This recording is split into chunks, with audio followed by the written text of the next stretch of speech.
All right, everybody, how are we doing today? Welcome back to another episode of the Robbie Basel Show. Today is March 12th, 2024. A lot of things to go over today. But before we start, we're on the road to 50 subscribers. I know that feels like a really low number, and to be fair, I don't know. You had to come up with some form of a goal. So we're trying to hit 50 subscribers before my birthday, mid-June. So make sure to hit the subscribe button, like the video, 5 likes, of course, and we do a commentary of your guys' choosing. I will get better at that in the future, but we've done it once. It's kind of scuffed, but we're going. But as I continue to hopefully get the like goal, we'll get better and better each time. So make sure to hit the like button down below because there's a lot of variety and even featuring something we haven't talked about yet, or haven't talked about since November. That's right. That's what we're starting with today. NCAA Division One men's basketball. It's Tuesday morning here at the time of recording this video, and it is the last full week. It's college. It's conference tournament week, and I'm just going to go over some of the bracket stuff because next week's episode on Tuesday is my bracket special. I'm going to go over my entire bracket live here on this channel. Also, I said in the last episode I'd have some news on the NFL draft, what I'm going to be doing on this channel for it. Right now, the idea, pending approval, is to do Into the Stands on Thursday. So, night one, Into the Stands on WIUR. That's the plan for now. And then day two will be a two part stream on this channel on April 26th. So that's the plan for now. And I'll be streaming from 6:30 till 11 or something like that. I don't know. But we'll do a live reaction of the first almost 100 picks of this thing. So we continue to get bigger from last year. That's the idea. But now to March Madness. What the heck is going on this week? A lot of big conference tournaments, but also a couple of other notes and some other teams that barely got eliminated, like that got eliminated in their conference tournament that still have a chance. And I'll give my prediction on some of the teams right now. So as it stands right now, the 4-1 seeds, we know who they are. It's Purdue, UConn, Houston, and Tennessee. And this bracket actually has Tennessee. I'm looking at the ESPN bracketology right now, just so I have something in front of me. According to ESPN, their last four byes are Michigan State, Seton Hall, TCU, Mississippi State. Last four are in Colorado, Virginia, St. John's, Indiana State. Their first four out is Texas A&M, New Mexico, Wake Forest, and Villanova. Next four out is Iowa, Pitt, Providence, Memphis. Some of this I don't agree with. My first one, this is going to sound controversial. Wake in New Mexico. The three of the first four teams. I agree with Nova being first four out. I don't like Virginia in right now. I don't think Virginia should be in. I don't think St. John's should be in. St. John's, while they have some quality wins, let's break them down. They're 19 and 12. They have a ton of bad losses. You're talking Michigan. You're talking Boston College isn't a great loss. And there's some others sprinkled in here and there. They've lost a lot in league play. Remember, their record in league play is 11-9. And how much hope there was for this team in the beginning of the year, this is kind of where I had them to begin with. Now, I did not have them ahead of Providence. When I've talked about it with people before, I had them in the 6 range. They finished one spot higher, so they kind of overachieved for me. But they still have some really weird games, especially early on in the season. However, they've come from behind a little bit to win their last 5. Now, while this seems significant, only one of them was against a tournament team. 2 of them were against Georgetown. One was against DePaul. One of them, Butler away is actually pretty good because of how much they beat Butler by. But they won at the Garden against Creighton, and they have basically home court advantage for the Big East tournament. Now, they are led by former Iona star Danis Jenkins, which will always make me have a smile on my face. But Besides that, and while my boy DJ is going ballistic, and all Big East second team, shout out DJ for getting on the second team. He deserved it. 14.7 points a game, 5.5 assists, and did some various other things.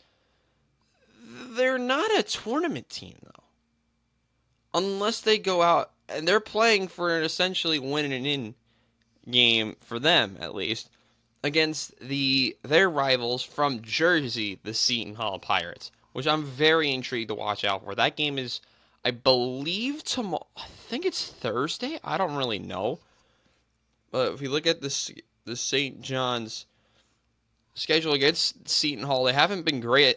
I don't think so. Against they've lost to Seton Hall at Seton Hall, and they lost at the Garden to Seton Hall.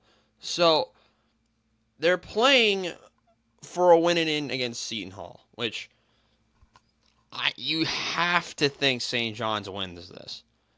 They have home court advantage in the Big East tournament, a tournament that will probably be won by a team in the region. So I'm talking your UConns.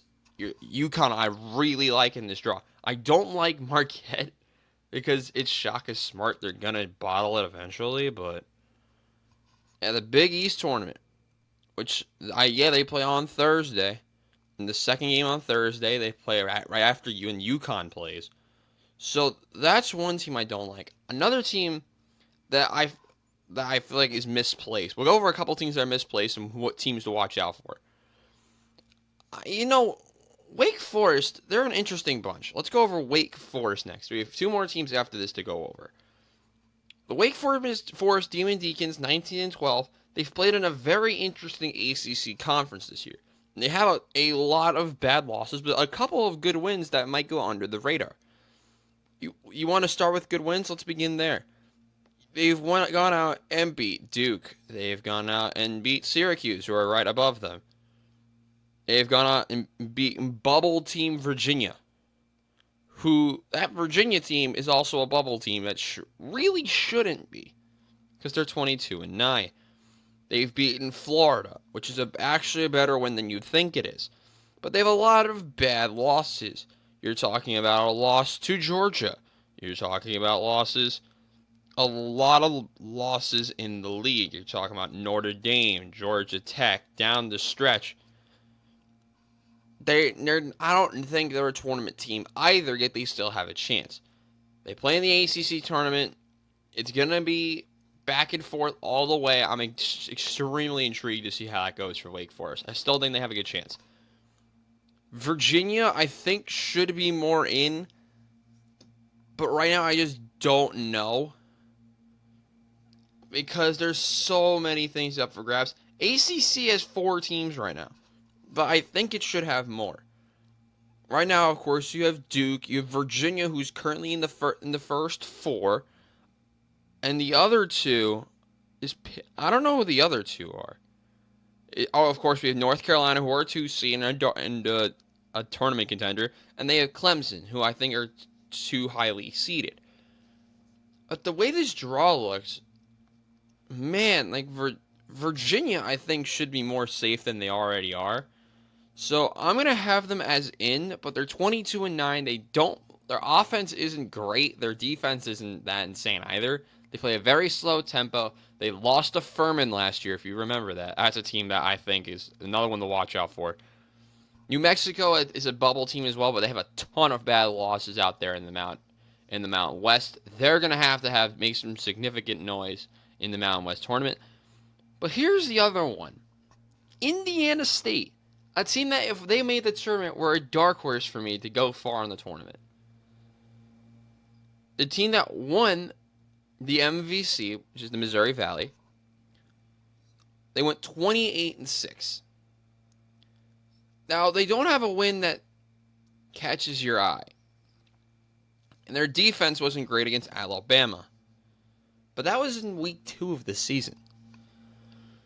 Since losing to Bama, they have gone on and barely lost to Michigan State.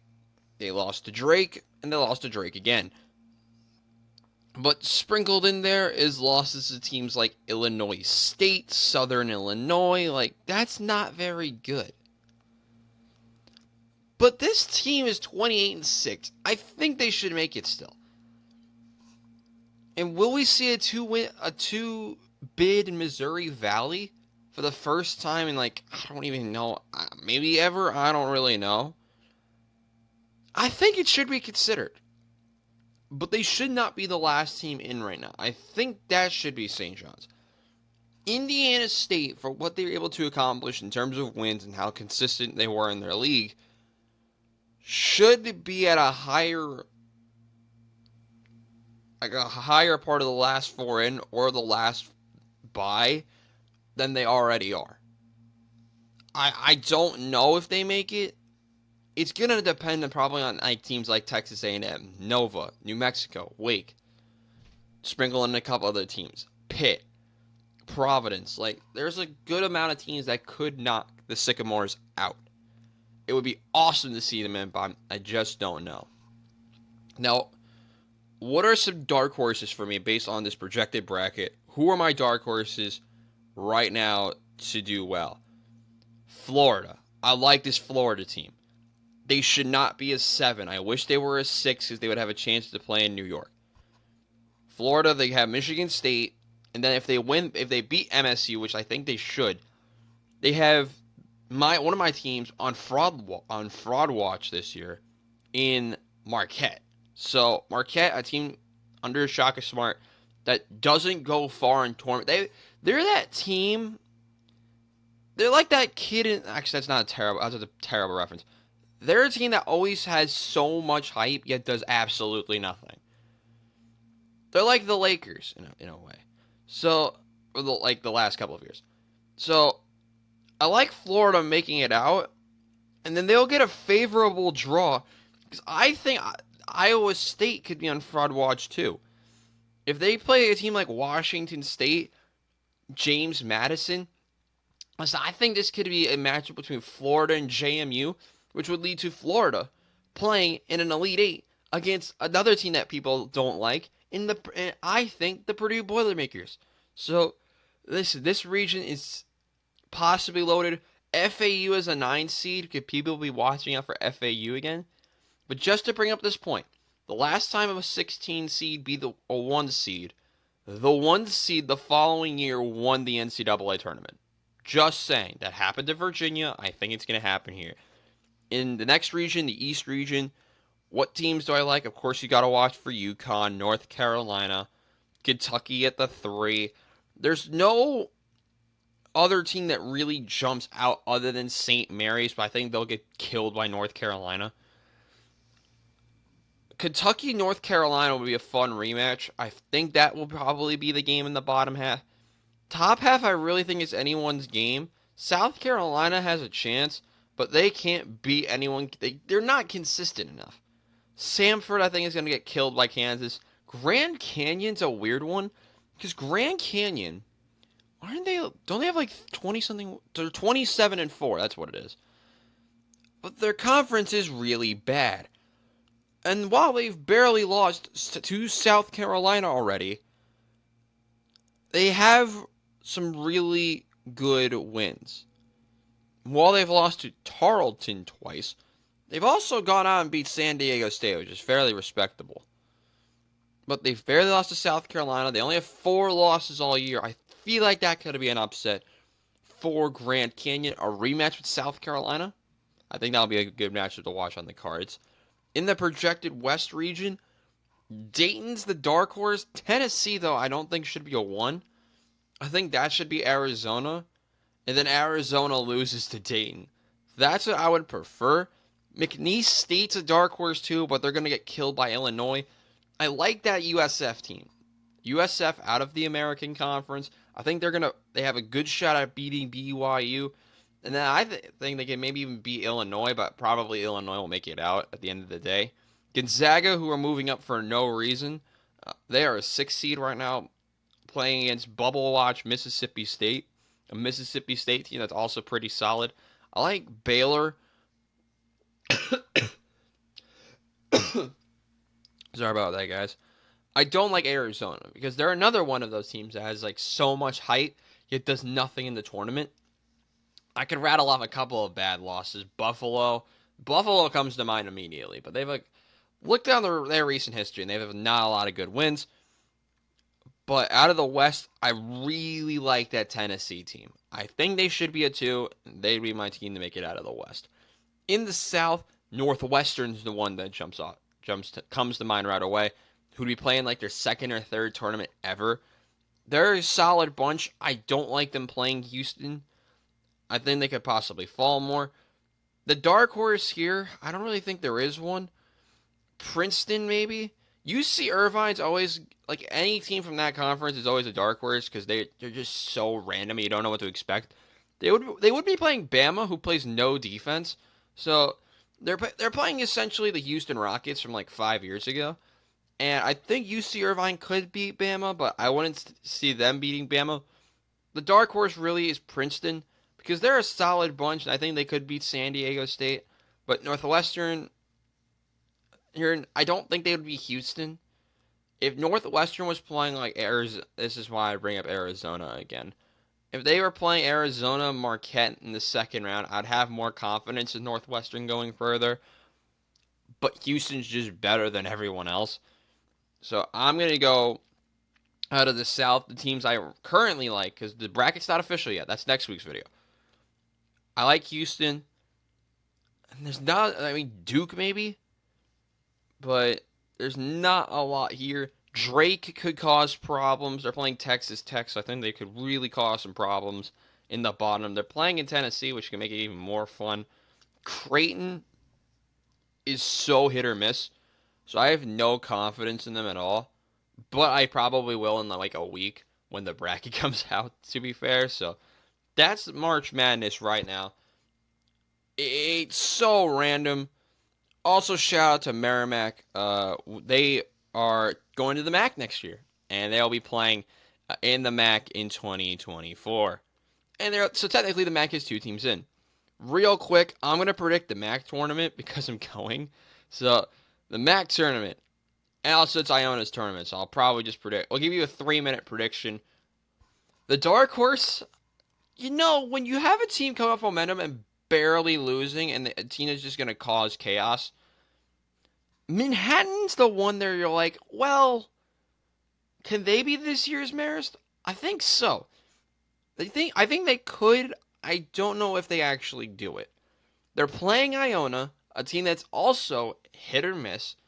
They have some good wins. They've beaten Fairfield twice. They've beaten Marist recently, but they lost to Manhattan, and they were struggling at times against Siena. So I don't know what to think of this Iona team. They should beat Manhattan. They're 8.5-point favorites tonight. I just don't know. Mount Canisius, this is another one where you don't know because this one could go either way. Whoever is winning this game is going to get absolutely decimated by Quinnipiac tomorrow on Wednesday. So I don't think that game will be that close. I do like Iona's path to a semifinal run. I mean, you have to play Fairfield in the second round. I like that matchup for Iona, though Greg Gordon, who is not there for Iona right now, was the difference maker both times. So that's just the one thing to watch out for. But listen, Iona has not really responded that well with the loss of Greg Gordon. They have some top players. Talking about Jeremiah Quigley, you talk about Edon Tretu, Joel Brown. They have some decent players. I just don't know if they can beat the high quality teams of your Fairfields, Quinnipiac, if they meet with Quinnipiac. So that's just one thing to watch out for. But Iona is 3-1 against 2 of the top 3 teams. They've also almost beaten Quinnipiac, but they blew that giant lead. So that's just one thing to watch out for. Other teams to watch out for, Niagara is going to cause problems. I think they're a semifinal bound team as well. I think they should run Siena off the court. And then I think they're gonna beat Marist on Thursday. Marist is the fraud team. Listen, there's the MAC. Anyone can beat anybody on any certain day. It's so random. You had an 11 seed make the final against Iona, and Iona struggle in the final against an 11 seed. So that's just a possibility as well. The battle of Ryder and St. Peter's, the battle of New Jersey. St. Peter's is a team that defends really well but doesn't score a lot. Ryder's a team that scores that can score a lot. They're just a little bit more inconsistent. They've heated up as of late. I think Ryder would be the one that caused Quinnipiac the most problems. But my projected conference champion, I'm going with Quinnipiac. They have so many good players. You talk about your guys like Blanc, Savion Lewis. They have so many talented players. I'm probably missing a couple of notable ones. But those are the two that come to my mind right away. There's such a much more talented group than everyone else that you just have to predict them to win it. Who would they play in the final? No idea. Who should it be? It should be Fairfield, but I don't think it is. I think it could be Niagara, led by Ahmad Henderson. I think they could be the dark horse. Is going to be Niagara. Listen, Niagara, Iona semifinal, just like last year. That's a possibility, you know. But my projected champion of the MAC is Quinnipiac, and they'll be a 15 seed and get absolutely annihilated in the second round. So yeah, that's my prediction for that. And now to what we're really here to talk about. NFL free agency. Yesterday was chaos. So let's get right into it. We're not messing around today. We'll begin with the quarterback market. We're going to go like position by position. The notable deal was Kirk Cousins, who got a giant overpay with the Falcons. Baker Mayfield re-signed with the Bucks. Russell Wilson's only getting paid $1.2 million by the Steelers, but still has that contract being paid by the Broncos. Gardner Minshew went to the Raiders, which made no sense. Jacoby Brissett came back to New England. Tyrod Taylor signed with the Jets on a multi-year contract. Okay. And Sam Darnold, in a shocking turn of events, has signed with Minnesota. So Minnesota, I guess, isn't drafting a quarterback anymore because they have Sam Darnold and Jaron Hall. Which I think Jaron Hall is better than Sam Darnold. Just saying. But they're going to lose Josh Dobbs, they're going to cut Mullins, and then they're probably going to have to draft somebody. So the notable QB left is probably Jameis Winston, but I don't think he signs anywhere yet for a while.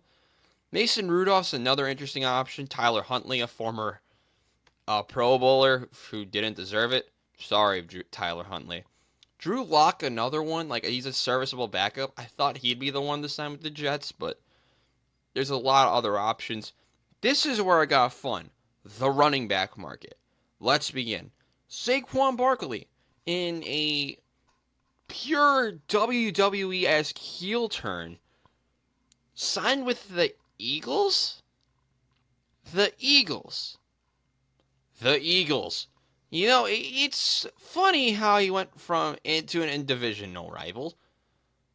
And the way that Giants fans have outcasted this man is even more hilarious. And while Tiki Barber embarrassed himself on television, on radio yesterday, like, here's my thing on it. The dude went where the money was. The Giants never offered him a contract to match the Eagles. How are you blaming him for getting the money on a better team? I get it's a divisional rival. I get it's a hated divisional rival. Listen, if this happened to us, to the Jets losing like Breece Hall to the Patriots, of course I'd be the same way. But you'd still like applaud the man for what he did for your team. I don't know. I don't know how the Giants fans are interesting. Let's just talk about what the Giants did real quick. The Giants lost Xavier McKinney as well, 4 years, $68 million to the Packers. They followed this by trading for Brian Burns in a phenomenal deal for the Giants. You know, I was questioning Joe Shane for a minute yesterday. I was like, well, Joe Shane, what are you trying to do? You just lost your best players. Some of your better players on the team. You don't have an offense. What do? Let's trade for Brian Burns to give him 5 years, $150 million. Sure. You gave up less than you were supposed to. Because remember, the Panthers rejected 2 first-round picks for Burns from the Rams last year. Now, granted, it's the Rams. The picks are not going to be great. But it's still first-round picks. Because the Panthers don't have any to begin with. The Panthers sold. I feel horrible for them. I feel horrible for their fans. Why are you a Panthers fan? I mean, they've traded so many good players, and all they've gone back at most is second-round picks. Insanity. But the other big moves from yesterday, we had Tony Pollard get a deal with the Titans, which, why? Like, the Titans, another team that made no sense yesterday. They're like, well, are we trying to not be horrible? Let's just sign the more inconsistent, a more inconsistent running back on a 3-year deal. Sure. $8 million for Tony Pollard, right about where I thought he would be. Austin Eckler signed a really low deal with the Commanders. That's a steal for the Commanders who lost Gibson. Antonio Gibson signed with the Patriots. So you're replacing inconsistent Antonio Gibson with not that fast, starting to become inconsistent Austin Eckler. Sure. They're also only paying $5 million, which I think is like $5.5 million-ish. So it's not the worst deal ever. I think it's actually going to be a valuable one in the future for them, but it's not bad. DeAndre Swift signed a deal with the Bears, questioning what the Bears... The Bears, another team who had a confusing day yesterday. They went out and signed DeAndre Swift. So, which, to be fair, you could have gotten a more valuable David Montgomery, re-signed him last year for less. And they didn't, and they went with DeAndre Swift.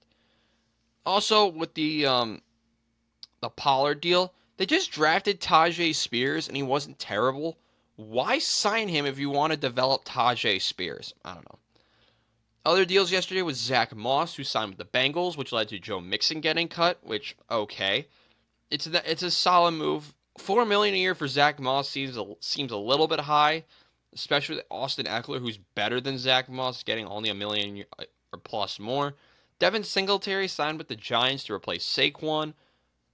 Okay. And Gus Edwards signed with the Chargers to replace Eckler. So that's the running back moves. Now for insanity. T. Higgins requested a trade yesterday, which, okay. Michael Pittman re-signed with the Colts. I don't know why he did that. I mean, he got a bag. That's probably why. But the Colts are like another team that's really on the verge of being hit or miss. Mike Evans re-signed with the Bucks.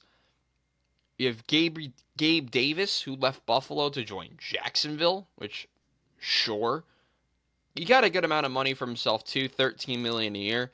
I remember like the Corey Davis contract. It's a little bit more than the Corey Davis contract when we gave out the money to Corey Davis.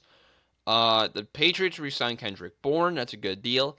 And the Jacksonville Jaguars continued their spending, signing Devin Duvernay, a punt return specialist, to a 2-year, $8.5 million contract. The Jags also lost Calvin Ridley, who I think is probably going to get picked by the Jets. That's just a feeling.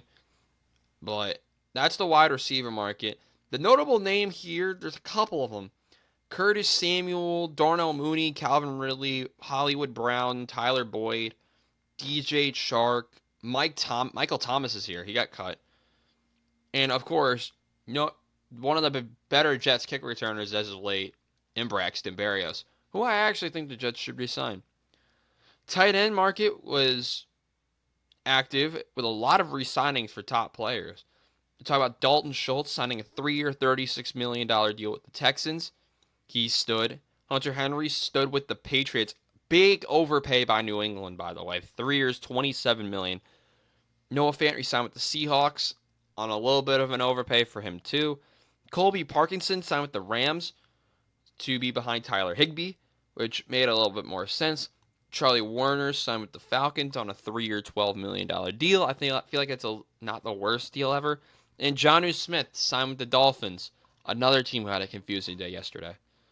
But that's the tight end market. The tight ends, notable ones left. There's not a lot. Austin Hooper, Mike Gesicki, who were good like a couple of years ago.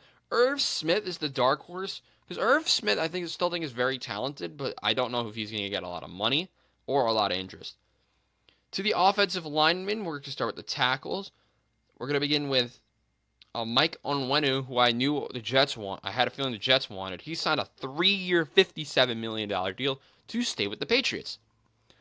Then we had Jermaine Ulumenor signed with the Giants, and Chukwuma Okorafor. I said that right, damn it. He signed with the Patriots on a 1-year, $4 million deal. So the tackles haven't had a lot of action yet. Jonah Williams is the one I think a team like the Jets could target, but I think his market will start to heat up as time goes on. Tyron Smith, Trent Brown.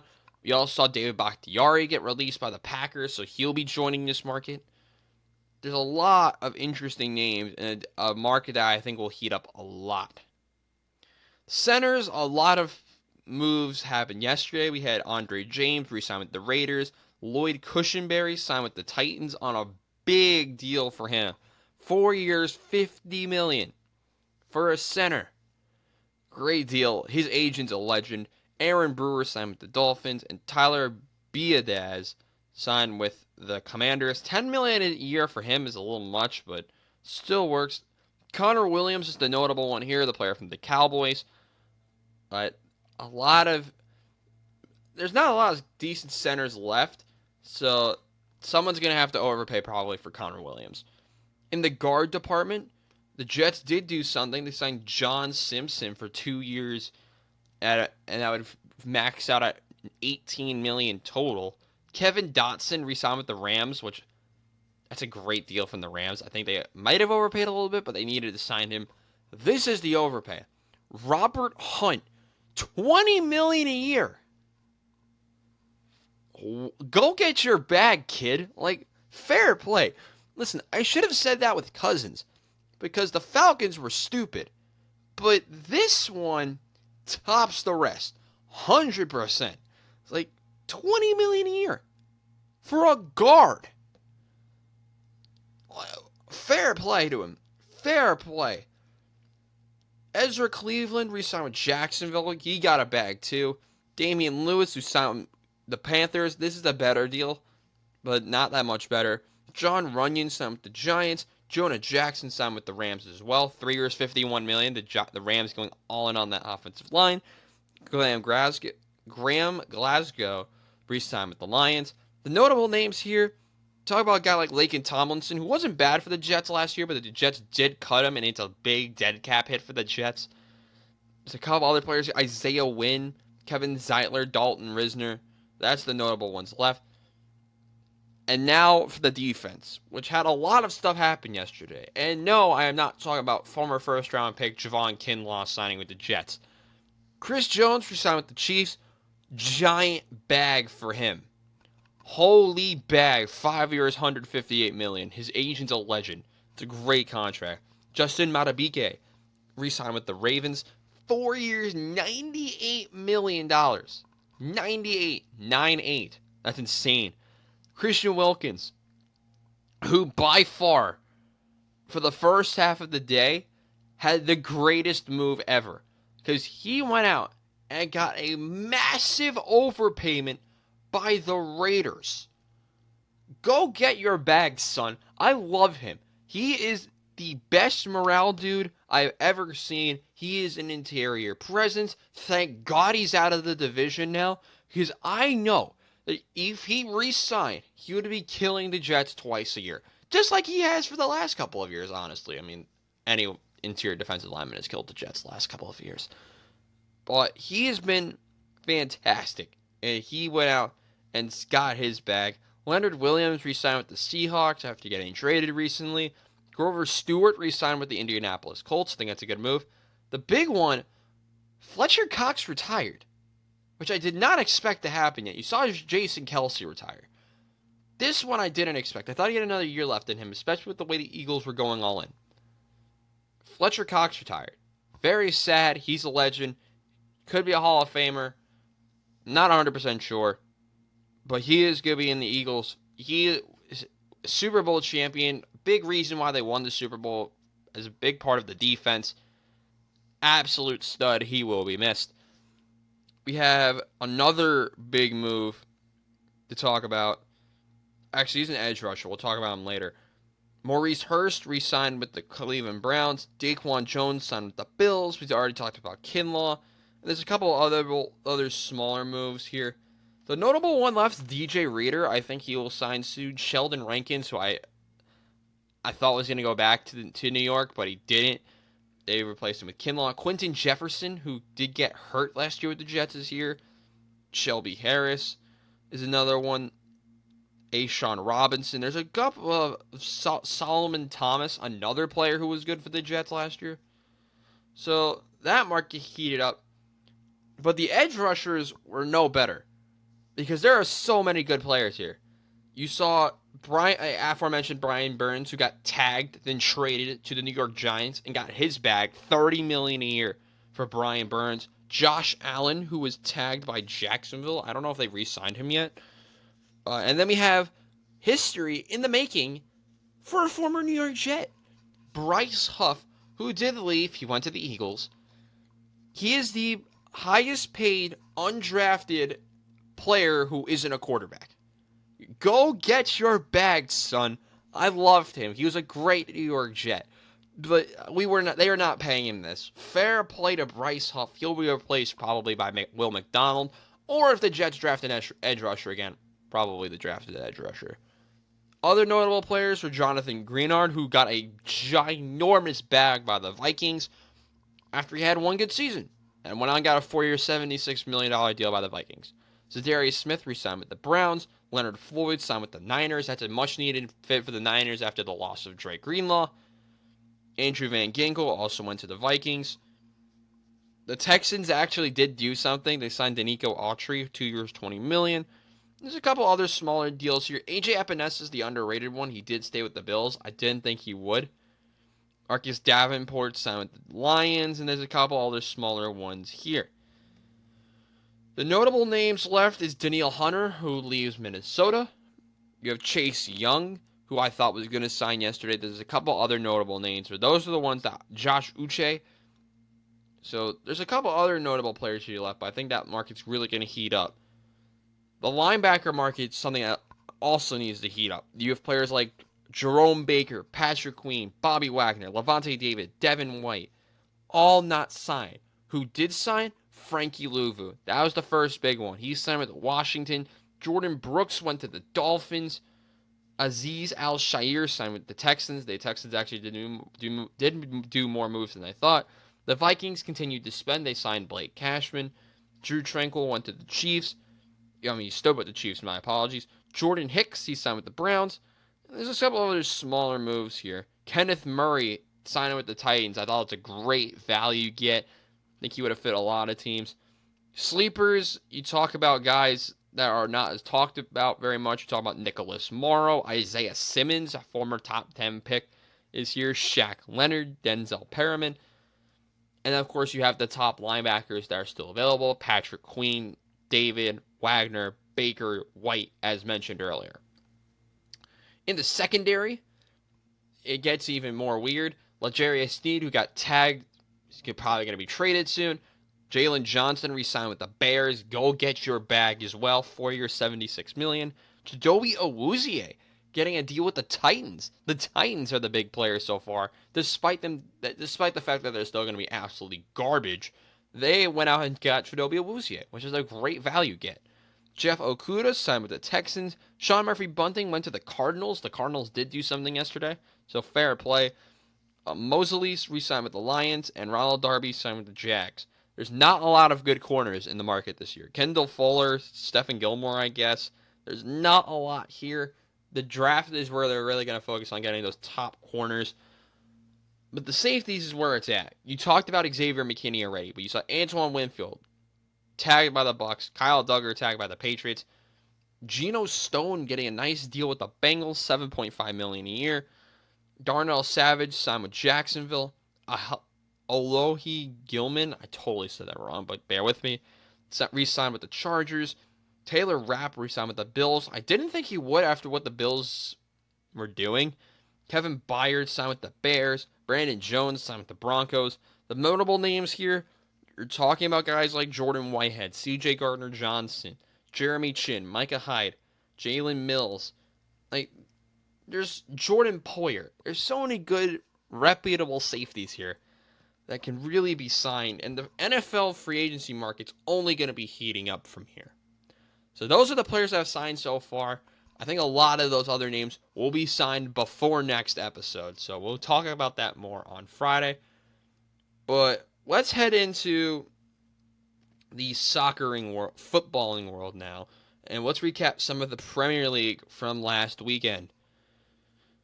Starting us off, we have a couple of interesting matchups. We had United, who needed 2 penalties to go out and beat Everton. You think it's Manchester United, you would think they needed more than penalties to beat Everton, but they still beat Everton, so fair play to United. Sheffield United got a much-needed point. They went out and drew Bournemouth.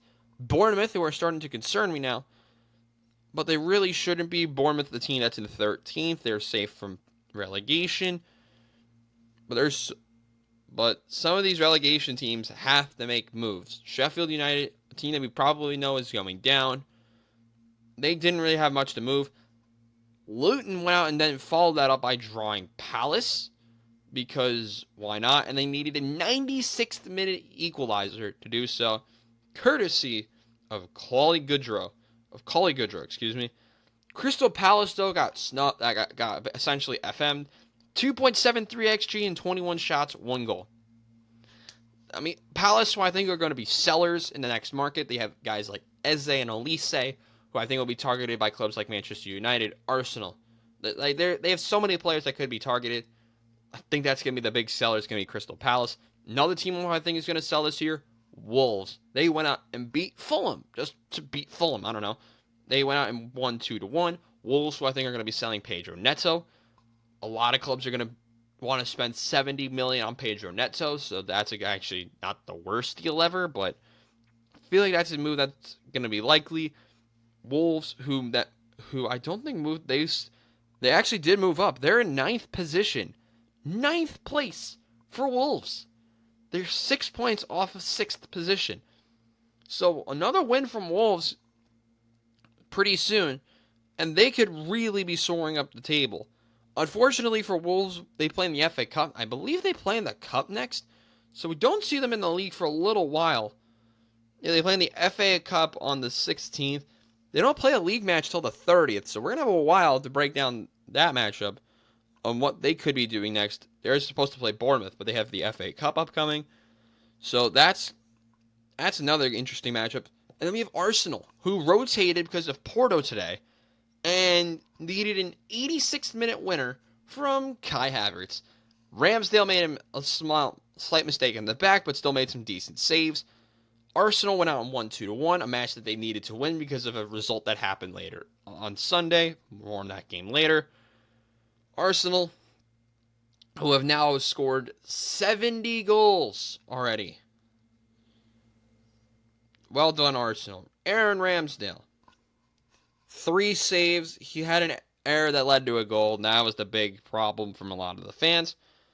But they should have rotated, I think, more. They brought on the return of Zinchenko, Reece Nelson, and Gabby Jesus. But yeah, they didn't have an inspiring performance at all. But they still went out and won. So sometimes they need to go out and have those nitty-gritty performances against teams like Brentford. That was one of them. So they went out and got their win 2-1. They are now top of the league. They're in first. Sunday results. Tottenham won 4-0. Villa got a red card. It deserved to be a red. I 100% agree with the center referee, the red card to McGinn. I thought was justified because, I mean, he didn't play the ball. If you look at the considerations for a red card, it's in there. He doesn't play the ball. He goes for more of the man. Studs up a little bit. His legs like flying in. Like, that's a red. Good call by the referee. Brighton beat Nottingham Forest, but they struggled to do so. I talked about that this game could be a trap last time. But the reason Brighton won? An own goal. So Brighton didn't do absolutely anything and went out and got 3 points. They're in 8th. Still kind of in it. West Ham, who played Burnley. Burnley, who led 2-0 at the half, went out and still earned a point at West Ham. Listen, West Ham, another team that's sliding. Burnley should have gotten 3 points, though. They had so many chances. And then we had... the reason I say Burnley had chances, they were 2-1 up into stoppage time in the second half. But yet they only had .68 XG, so it doesn't really make much sense. Liverpool drew Manchester City, which is a big result for everyone else. Game was okay. John Stones scored a goal that I think should have been disallowed due to a foul prior to the corner. McAllister got a penalty. I think that was correct.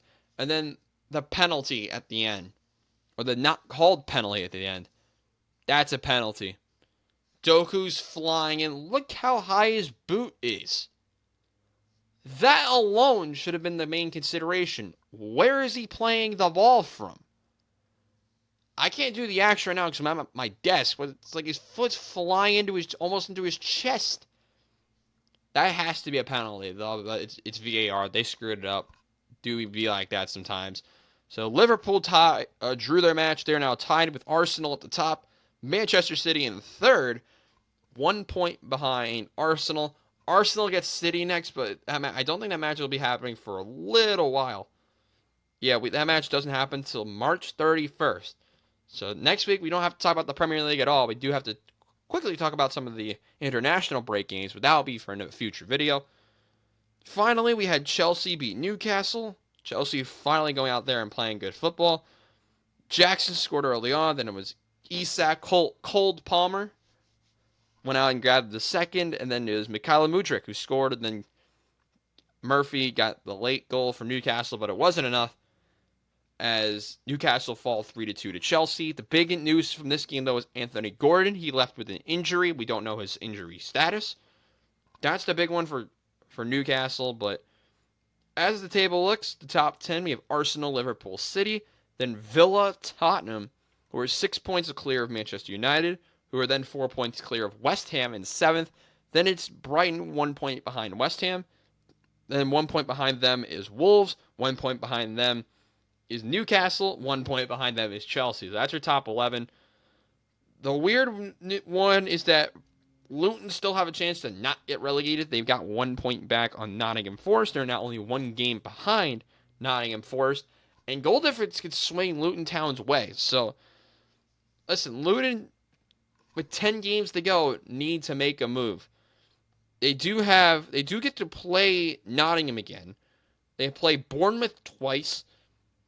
They play Brentford. They play Everton. They play Fulham, teams that don't score a lot.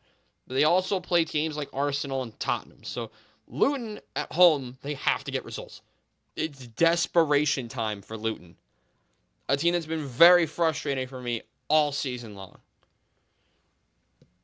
To the Champions League, and we know what's at stake. Let's preview your matches for today. Starting us off, we have Barcelona. They're playing at home to Napoli at 4 o'clock today. I like Barcelona. I like Barcelona winning this match. They haven't lost since January 27th when they lost to Villarreal, and then when they were struggling a little bit. But since then, they've been unbeaten. They drew the opening leg. They've won 2 of their last 3 following that draw. I like Barcelona. They have the momentum right now. And they kind of need to win this game for momentum in La Liga. I have Barcelona 2, Napoli 1 in this result today. It's a home match for Barca at the Estadio Olímpic Liu Company. I can't say it. I'm not Spanish, but I gave it an effort. It wasn't very good. Barcelona, I think, should win it, but I think Napoli will keep it close. Arsenal Porto, another one that I think Porto is going to keep really close. I think this game goes to extra time. I think Arsenal lead 1-0 at the end of 90, which would make it 1-1 on aggregate. I think Arsenal win it late on. They're a team that's been very much more resilient than last year's team. And for the sake of themselves and their reputation, they have to win this. I think they get it done. I think Arsenal will win 2-1 on aggregate with a 2-0 win in extra time today. I like the line. If you like the projections, this is the match I'm really focusing on, knowing both teams. The question right now is left wing. I don't know what happened. Oh yeah, Martinelli got injured. I forgot about that. So they're going to be starting Trossard. Jorginho in the midfield. You have to do that. Kivior on the left. I like that, but this team is not who they're playing. They scored a 90th minute winner. That ultimately could be the reason that Arsenal lose this entire tie. Because if Arsenal doesn't concede, all they have to do is win 1-0 and then play defensive the rest of the match today. They can't do that because they have to go out and try and score multiple goals. But if you look at Arsenal's recent form, I think that could help them out a little bit. Since losing to Porto, Arsenal have scored 12 goals and have only conceded 2. Now, granted, they've played Newcastle, Sheffield, and Brentford, but it still counts. Arsenal plus 10 goal difference in the last 3. Before that, they were on a goal-scoring bonanza and then went on and failed. Now they're on a goal-scoring bonanza again. Will they fail again? I don't think so. I think this is going to be a 2-1 on aggregate. Arsenal narrowly will be advancing to the quarterfinals. Tomorrow we have another interesting one. We have Atletico Madrid against Inter Milan. Really think this game screams 0-0. I think Inter win 2-1 on aggregate. This Inter team is just so good with how they can play. They have players Thuram, Lautaro Martinez, like their midfield, DeMarco, Barella, Chaganalu, Mkhitaryan, like their back three of Pavard, Cherby, and Bastoni with Jan Sommer. Sommer in goal has been great as well. Simone Inzaghi's team, they're just better. They're just better than that Atletico Madrid side. Madrid, though, they're not going to be messing around. They have players like Depay, Rodrigo De Paul, Morata, the defense led by Paulista, Hermoso, Llorente, Koke in the midfield as well, with Jan Oblak in goal. This team won't mess around, but I still think Inter wins because of how good they've been as of late. I'm going Inter, and apparently the people who voted on FootMob agree with me on that one. And then we have the other matchup, Dortmund against PSV. Dortmund should win this, but I think PSV will cause so many problems. This game is going to extra time. Dortmund, it's going to be 0-0 going to extra time. I like Dortmund. PSV is, like I said, are going to cause some issues. If you look at both teams head-to-head, they both play a very similar formation and tactic with the 4-2-3-1. The difference is that Dortmund plays a better 4-2-3-1. Led by up front with Füllkrug, they have Julian Brandt, they have Jadon Sancho, Malen, Sabitzer, and Emre Can in the midfield, Hummels in the defense. They have so many better players with Kobel in goal, of course. On the other side for PSV, they are led by Luc de Jong. They have in the midfield Gus Til, Bakayoko, and Chucky Lozano. Other players that I like on this team, Serginho Dest and Teze at the fullbacks with Bascalgi. Obispo, I think, is very solid as well. Their central defensive midfielders, Veerman and Junior, I like a lot with Benitez in goal. Benitez is the one I don't like, Walter Benitez, but I think Kobel is better. I think Dortmund are just going to be it's Dortmund at home. You can't pick against Dortmund at home anymore. Dortmund are going to win this tie. So my teams going into the quarterfinals are going to be, we already know about Bayern, PSG, City, Real Madrid. Adding to them will be Arsenal, Barcelona, Inter, and Dortmund. What a Champions League draw that would be on Thursday. Imagine PSG facing Real Madrid. PSG facing Real Madrid. That would be insanity. We'll talk about that draw on Friday. We'll talk about that draw when it comes out. On that note, that'll be the end of today's episode of the Robbie Basel Show. Thank you guys so much for watching. If you like what you see, hit the like button down below and subscribe to the channel. Hopefully, trying to get on the road to 50 subscribers. It'd be greatly appreciated. Enjoy Champ Week in men's college basketball. Enjoy the Champions League. All that to talk about and more on a crazy week of sports. But for now, I'm Robbie Basel saying so long, enjoy your week. See you guys Friday. Goodbye, everyone.